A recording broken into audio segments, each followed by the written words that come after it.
All right, diving into Sartre's Being and Nothingness. You guys sent some seriously in-depth notes. Looks like you're ready to get existential. Definitely. And what always strikes me about Sartre is how he makes even the most complex ideas relatable. He uses such vivid language and examples, almost like he's trying to pull us right into the experience of existentialism. So true, and that's what makes this deep dive so fascinating. Okay, let's start with a core concept. Sartre's two types of being: being in itself and being for itself. Yeah, it's like he's dividing existence into two totally separate categories. Okay, walk us through that. So being in itself, think of it as the stuff of the world around us, like trees, rocks, this microphone. The basic building blocks, right? Exactly. They just exist. They simply are, complete and solid, no questions asked. Straightforward enough, but then things get a bit trickier with being for itself. Consciousness, right? Right, and this is where Sartre really starts to blow our minds. Because consciousness, for him, is actually defined by what it's not. It's a void, a nothingness.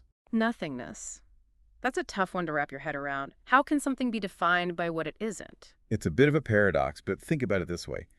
You know you're not a chair because your consciousness, your awareness, eliminates that possibility. It's like your mind is saying, nope, not a chair, which makes you aware of what you are. Precisely.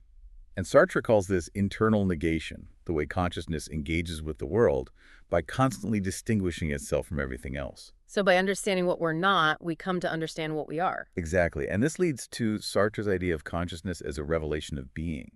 It's like through that act of internal negation that being itself comes into focus. Wow, so maybe nothingness isn't so empty after all. But it does raise a big question. If consciousness is what reveals being, does that mean the world wouldn't have meaning without us to perceive it? Ah, that's a huge question. Sartre echoes in Being and Nothingness, the interplay between our subjective experience and the objective world. Makes you wonder, what's the point of it all if there's no one to see it, to give it meaning? And it's interesting, this idea of consciousness as negation actually goes way back. Oh, where does he get that from? He links it to Plato's concept of otherness. For Plato, true knowledge comes from understanding what something is not, from those differences. So like we were saying, by seeing what something isn't, we figure out what it is. Right, and Sartre takes this classical idea and gives it that existential spin. He's using it to ask those big questions about human existence. Who are we? What's freedom? How do we find meaning if there's no inherent purpose? Exactly, and it's the foundation for his entire philosophy. Okay, so we've got these two types of being, the solid being in itself and the elusive being for itself. But how do they actually relate? They seem so completely different. Well, here's where Sartre's concept of dependence comes in. He argues that the for itself, consciousness, totally relies on the in itself, the world, to exist. We need something to be conscious of, right? Right, without stuff to experience, there'd be nothing for consciousness to negate, nothing for it to define itself against. So even though consciousness is this void, it still needs the world, the in itself, to function. Exactly. But get this, Sartre also says that while for itself depends on in itself to exist, it's actually the for itself that gives the world meaning. It's through our perception, our choices, that we make the world significant. So a paradox. Yeah. The for itself needs the in itself, but the in itself is meaningless without the for itself. Perfectly put. And Sartre describes this relationship as striving, the for itself, constantly trying to become being in itself to reach this completeness it can never really attain. It's always reaching but never quite grasping, and is that striving at the heart of desire, freedom, responsibility, those big Sartre concepts? Yeah, absolutely. That's where we're heading next. Yeah. Because consciousness can't ever truly be a thing, it's always caught in this cycle of wanting and not having. And that, for Sartre, is the human condition. Okay, so this for itself always striving, it makes you think, what does Sartre even say about desire? It can't just be about wanting stuff, right? Oh, absolutely not. For Sartre, desire goes way deeper than just wanting a new phone or, I don't know, a really good pizza. It's more like, he sees it as an ontological condition, like built into what it means to even be conscious. An ontological condition, break that down for us. That sounds pretty intense. Yeah, so ontological basically means dealing with the very nature of being. So an ontological condition is something that's just fundamentally part of what it means to exist as a conscious being. So it's not just something we feel, it's like woven into the fabric of consciousness itself. Exactly. And remember how we were talking about the for itself always trying to become be in itself?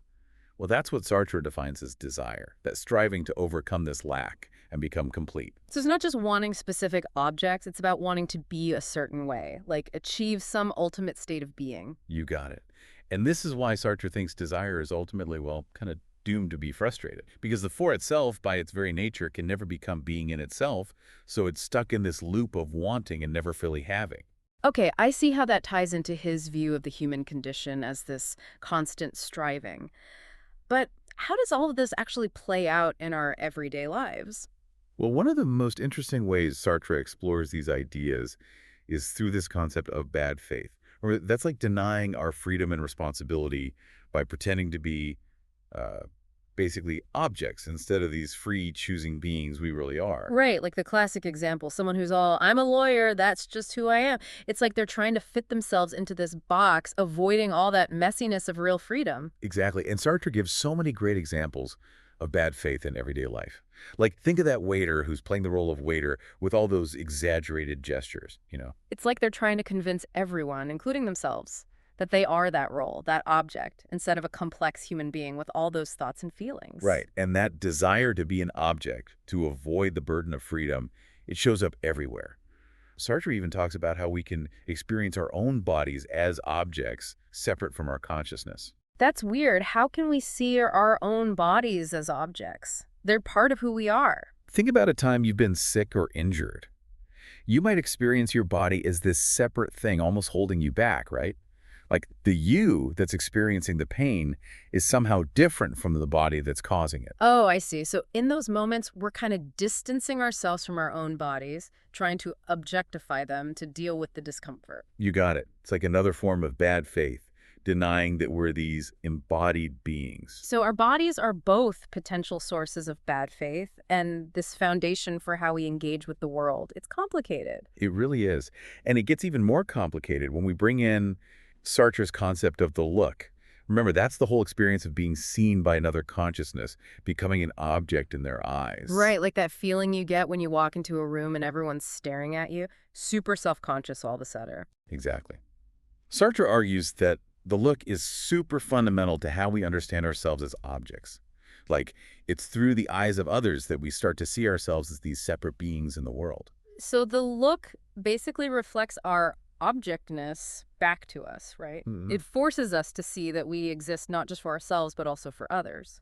That's it. And that realization can be pretty unsettling, but it can also be freeing. It makes us vulnerable, sure, but it also opens us up to real connection with others. So even though it objectifies us, the look is also the basis for relationships, for recognizing others as subjects with their own freedom and consciousness, right? Exactly.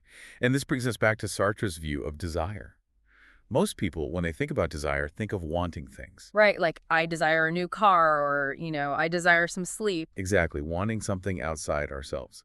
But for Sartre, it goes so much deeper. It's this yearning to overcome the lack we have as for itself. Always reaching for something that's ultimately impossible to fully possess.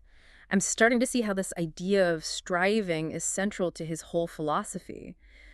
But where does love fit into all of this? Good question. For Sartre, love is actually one of the most intense and complex forms of desire. He describes it as this attempt to kind of reconcile these two opposing forces. What do you mean? Well, on the one hand, you want the other person to freely choose you, to love you because they want to.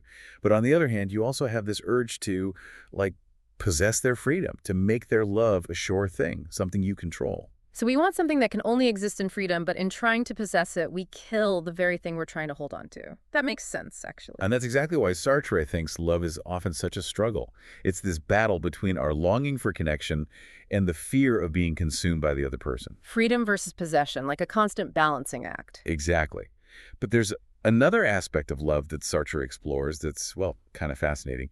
It's the idea of masochism. Masochism? Okay, that seems like a pretty dark turn in our conversation about love. How does that even fit in? Well, Sartre sees it as a way of trying to escape the anxiety of freedom, by completely surrendering to someone else's control, giving up your freedom to become the object of their desire. Oh, so it's kind of like the flip side of sadism, where the sadist wants to objectify the other person, the masochist wants to be the object. Right. And Sartre argues that both sadism and masochism are ultimately going to fail because they misunderstand what freedom actually is. Mhm. True freedom for him has to be reciprocal, both people respecting each other's freedom. So for Sartre, a good relationship is about acknowledging and embracing each other's freedom, not trying to control or possess each other. Exactly. It's about seeing the other person as a subject, a free being with their own unique perspective and experiences, creating a space where both people can grow without trying to own or control each other. That sounds beautiful, but also really hard to do. It is. But Sartre's work reminds us that it's worth the effort, even if it means confronting some of our deepest fears and insecurities along the way. Okay, so we've talked about bad faith, the look, desire, even love. But there's one more piece of this puzzle we need to look at. Time. How did Sartre view time? Right. Sartre's concept of temporality is one of his most, uh, I guess, mind-bending ideas. He doesn't think of time as just this straight line, but as this complex mix of past, present, and future all happening at once. So our past always shapes our present, and our present is always aiming towards the future, and yet all three are happening simultaneously. You got it. And for Sartre, understanding temporality goes back to the nature of the for itself, to consciousness.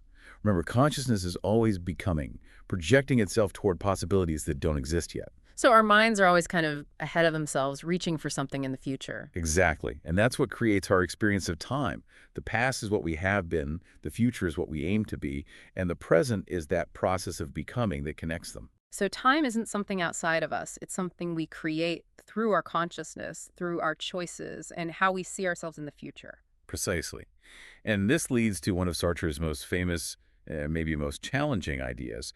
We are condemned to be free. Condemned to be free. That almost sounds like a contradiction. How can freedom be a bad thing? Well, he argues that we're condemned because, we didn't choose to be born. We were just thrown into this existence without any say in the matter. And with existence comes the weight of freedom and all that responsibility. So it's like we're burdened with having to create our own meaning, make choices in a world that doesn't offer any clear purpose or directions. Exactly, and that can feel overwhelming. But Sartre also sees freedom as a gift, a source of incredible possibilities. It means we get to decide what our lives will be about, what we value, what kind of future we want to create. So freedom is both a curse and a blessing, a source of anxiety and liberation.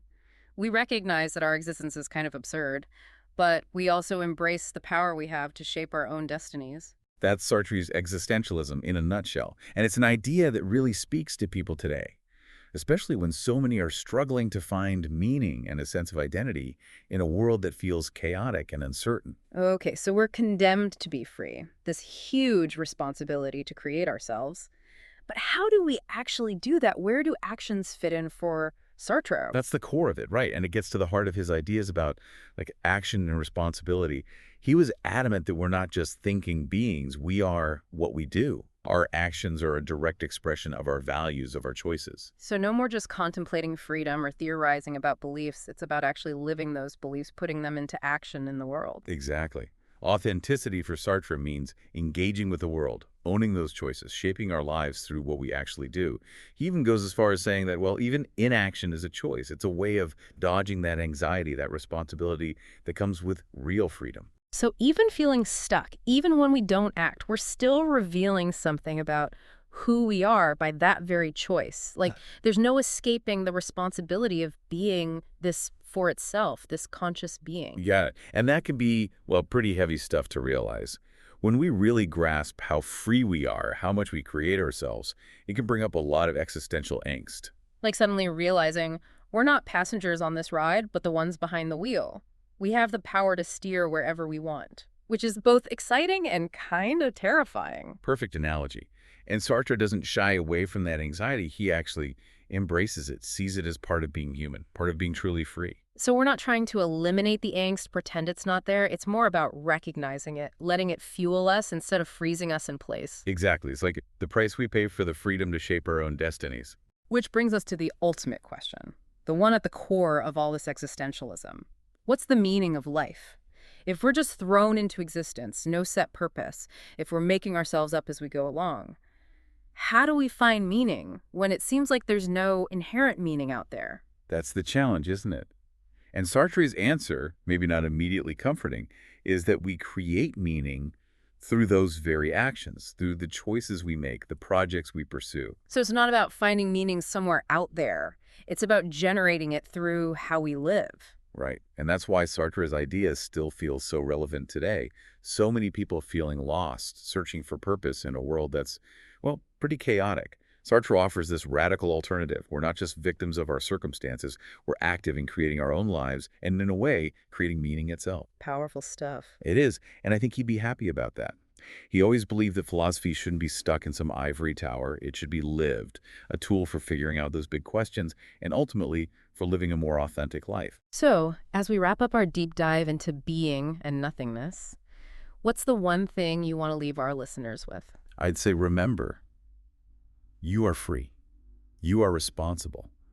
And the meaning of your life isn't waiting to be discovered, it's being made right now, with every choice you make. Embrace that angst, embrace that freedom, and go make a life that's truly, authentically you. So much to think about. We've covered consciousness, freedom, responsibility, bad faith, desire, even love and the meaning of life itself.